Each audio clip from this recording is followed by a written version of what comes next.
امام علیہ الصلوۃ والسلام کو یہ محدود کرنا چاہ رہا تھا نا، چاہ رہا تھا کہ امام علیہ السلام لوگوں تک نہ پہنچے،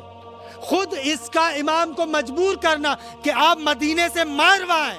اور راستہ بھی خود معین کر رہا ہے کہ آپ کوفہ اور قم سے نہ آئے، آپ کو آنا ہے بصرے سے، آنا ہے اہواز سے، آنا ہے فارس سے، آنا ہے، یعنی امام کو ان علاقوں سے بلا رہا ہے کہ جو علاقے امام کے ماننے والے ہیں۔ لیکن یہ تو اس کی تدبیر ہے، خدا کی تدبیر یہ ہے کہ وہ جو مخالفین آج تک امام کے بارے میں برا بھلا سوچ رہے تھے، حقائق سے نا آشنا تھے بہت سارے، اس کا یہ مجبور کرنا خود سبب بنا کہ جگہ جگہ پر امام کے بیانات لوگ سنیں، جگہ جگہ پر امامت کو اپنی آنکھوں سے دیکھیں، جگہ جگہ پر لوگ فرزند رسول کو خود دیکھیں، جگہ جگہ پر لوگ امام کے بیانات کو خود سنیں جن تک پیغام نہیں پہنچ پا رہا تھا۔ امام اس طریقے سے آتے ہیں، مرو میں جیسے بلایا، تواریخ نے لکھا کتنے مہینوں تک مامون کا اصرار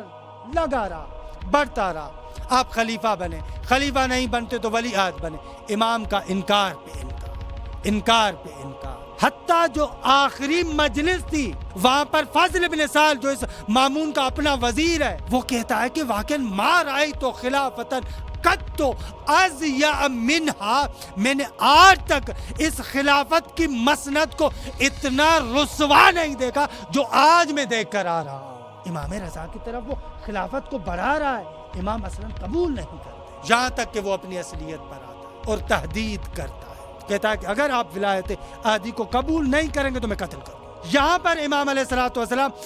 مجبوراً ولایت عہدی کو قبول کرتے ہیں۔ امام کہتے ہیں میں ولایت عہدی کو قبول کروں، لیکن چند شرائط ہے۔ ایک شرط اہم ترین یہ ہے کہ تمہاری مملکتی امور میں اصلاً دخالت نہیں کروں، میں کچھ نہیں کروں، میں تمہارے مملکتی امور میں اصلاً دخالت نہیں کروں گا، جو تم نے کرنا ہے وہ کرو، میں ذرا برابر دخالت نہیں کروں۔ اچھا، یہ کائنات کا پہلا ولی عہد بن رہا ہے، حکومت کا ولی عہد بن رہا ہے، لیکن کہہ رہا ہے کہ میری کوئی دخالت نہیں۔ کیوں؟